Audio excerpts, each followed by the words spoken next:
Good evening, everyone. So, I'm glad to have you with me today.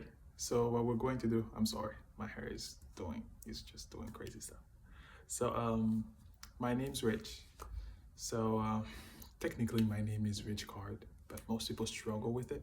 So, I just tell them Rich because it's the easiest version. But today, we're going to talk about Genesis. So, this is one of the books that I really like. And to be honest, I reached a phase recently where I've noticed that I cannot go nowhere. I really can't go nowhere because I've always had this desire of where I want to be. And I've always had this desire also, or not desire, this idea of where I did not want to end up. But unfortunately, I've noticed that where I didn't want to end up was exactly where I was heading, and where I did want to end up was exactly where I was running away from because of many things, because of excuses, because of fear, because of so many things. And to be honest with you, I've sought the easiest way out. I did. For the longest time, I've always sought the easiest way, the path of least resistance, if you like, and it didn't work for me.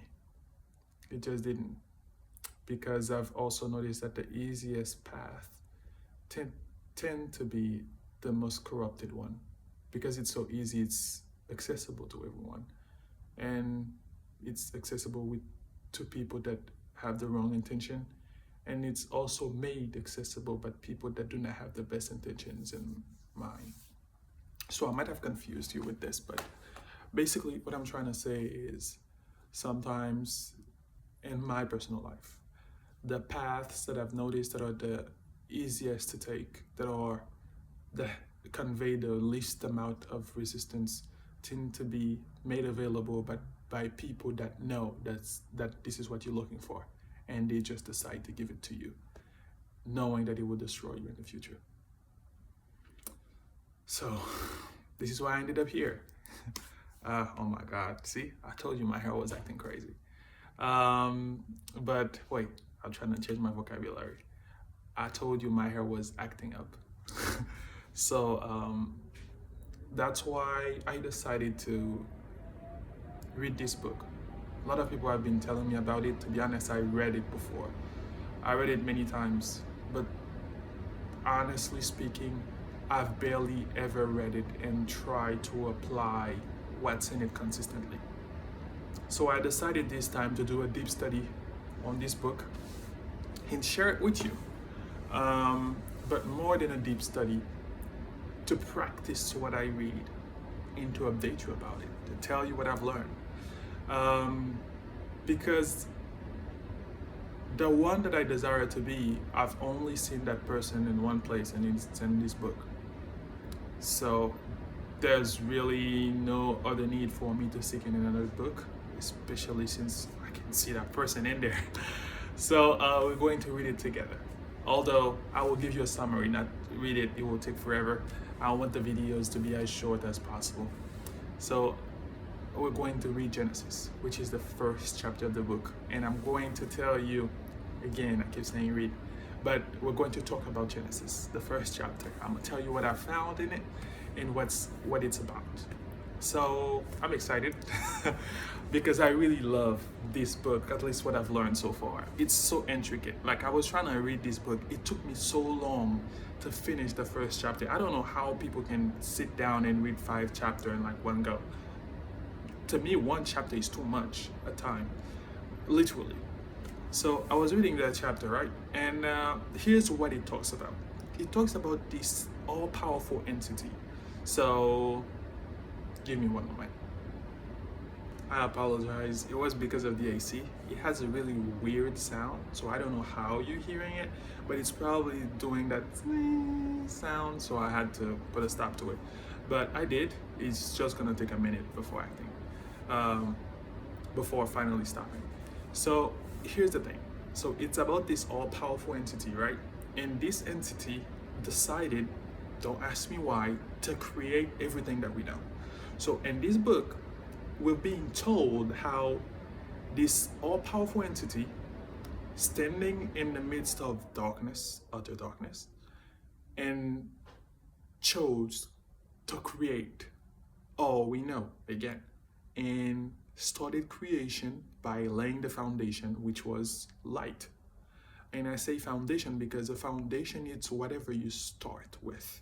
Usually, whatever you start anything with is what keeps it standing.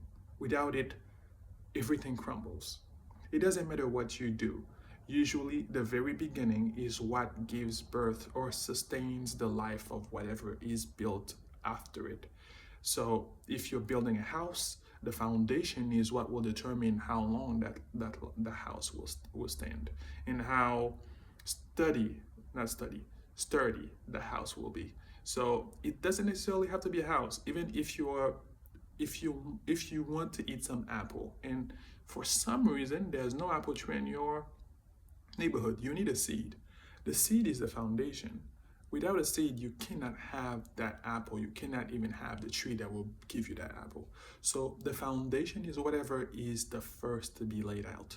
So the foundation is really important. For some reason, this entity was trying to tell us something. So we refer to this entity as God. And God basically spoke light into existence, which is which is absurd to me. So it's just wonderful. See, I almost said crazy again, but it's absurd to me. And he spoke it into existence, right? And once he said, "Let there be light," light was. And once light was, the next thing he did was to separate light from darkness, and which is really necessary because, as you guys already know, or you might not know, light cannot coexist with darkness because light cannot help itself but to shine, and by shining it casts out darkness. So by trying to cause the two of them to coexist, you will literally just get rid of darkness for good. So darkness is not a bad thing, just so you know. That's the main reason why God did not destroy it. God had a different purpose for it. So I'm sorry if so is so repetitive. I'll work on that as well. He decided then to separate them between night and day. And once he was done with that, the first day was over. He chose to rest from the first day and waited for the second day. And this to me is really powerful as well, but we'll talk about this later. The second day, what he did was he separated the waters. He separated the waters from beneath, from the waters above. And from that action came about the heavens. So now we have the sky. And after doing so, he rested again from the second day. And the third day came back. And the third day was when he spoke to the waters again, a second time. He spoke to them first so that they would be separated into two, which caused the expanse to be, which is the sky. He spoke to them again, but this time to the waters beneath, so that they would be gathered in one place, so that we may now have the earth. Now that we had the earth, it didn't just stop there. He commanded the earth to spring forth all type of vegetation that we now know, which is the vegetal or vegetation. I don't know what you call it, but the kingdom of plants. Let's call it that. So the kingdom of plants. So once that kingdom was there, it didn't just concern himself with doing that. It was specific about it. It now required, which told us something else about God, required from every plant that would grow out of the soil, out of the earth, to be a carrier of life. And not only to carry life, but to carry a life that can produce life by itself, after itself. So two things that would entail. First, each plant would have seeds. That seed would be the life that that plant itself now carries. So that's another life that can, after itself, produce again. And he also laid out that condition, or not condition, requirement, that these plants will have to bring forth that other life that would come after them, after their own likeness. So no tree that bear a seed, whether it is a seed-bearing plant or a fruit-bearing that bear seeds from a tree, they would not be able to produce anything out of that seed that is not in their likeness. And what this means in simple English, an apple seed will have to produce an apple tree. It cannot produce an orange tree, basically. That's what it means. That's what it means. So it talked to the soil and afterward talked to the tree so that they would produce after their own likeness. And then it created the lights. So a lot of people might be confused, and I was confused at first. I had to pray about this one because I was like, I thought that he created light first. Well, the first light was, you have to also pay attention to it when you read it. You'll notice that let there be light was singular. And afterward, when he created the lights, this was plural. So this was when he created the vessels that would be carriers of that light that is already there. Mind you, one of the principles of the Bible is that everything that is seen comes from the unseen. So I do not remember the verse exactly what it says, but it's something to the fact of for the thing that are seen come from what are not yet to appear, something like this. But the meaning of the verse is that the seen comes from the unseen. So the lights that were created on the fourth day are basically vessels of the light that is already there at the very beginning of all things. And what ended up happening after this is we now had the sun, the moon, and the stars. And once we had these, God then separated the light and the darkness by having nights and day. So I know we might still confuse you, but on the fourth day was when we officially started to have night and day. And that's when finally we reached the fifth day. The fifth day was, in case you have not noticed, the way God created everything was first he laid the foundation of all things, which is the light, right? Then he created the environment, the atmospheres for all things. So God speaks another truth of the Bible or fact of the Bible is that God is such that he speaks the end before the beginning. So it might be confusing for you, but you will notice that this verse makes sense when you look at the way he created all things. Because if you think about it, it don't make no sense for God to create light. If he is light, he doesn't need it, right? It's because he's not creating it for himself. When you look at creation, it starts with light, which is the laying of the foundation. Then he goes to create the heaven by separating the waters. Once the waters were separated, now you had heaven. And then he separated the seas. Then you have earth. These two are spaces in the ecosystems for different types of creatures, living creatures. And that's why then when you reach the fifth day, God now spoke to the waters a third time. But this time he spoke to them so that the living creatures of the waters may come forth. So now you had all the fishes that all the creatures of the sea. And then on the sixth day, well, on the fifth day, he also created the birds. So this is now we start understanding why he he created the sky, why he separated the seas, and why he created the earth came to our understanding on the sixth day, where he spoke to the earth again, so that the animals, all the living creatures that we know of, the cattle, all these animals, they came forth. Now, there's many things to talk about when it comes to the first chapter of Genesis. Way too much.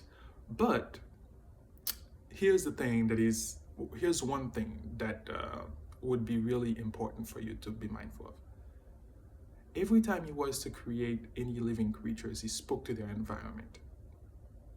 He spoke to the earth and the cattle and every animals that we know of, creeping things, the ones that run, they came forth. When he wanted to create the birds, he spoke to the heavens. He spoke to the sky. Although technically they live in the sky, but he created them out of, I think he created them out of the earth. Yeah, I think he created them out of the earth as well. But they live in the sky. When he wanted to create the fish, he spoke to the water. So he spoke to the environment to create whatever is supposed to live there, which tells you one thing: whatever God's create that is a living creature, he already made the provision for it. Okay, he already made the provision. He does not create any living thing that is not already provided for.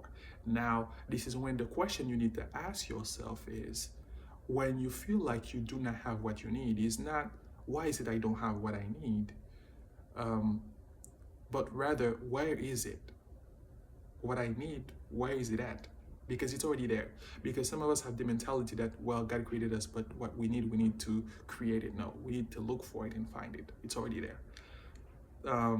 More often than not, it's within us, but we're going to come to that.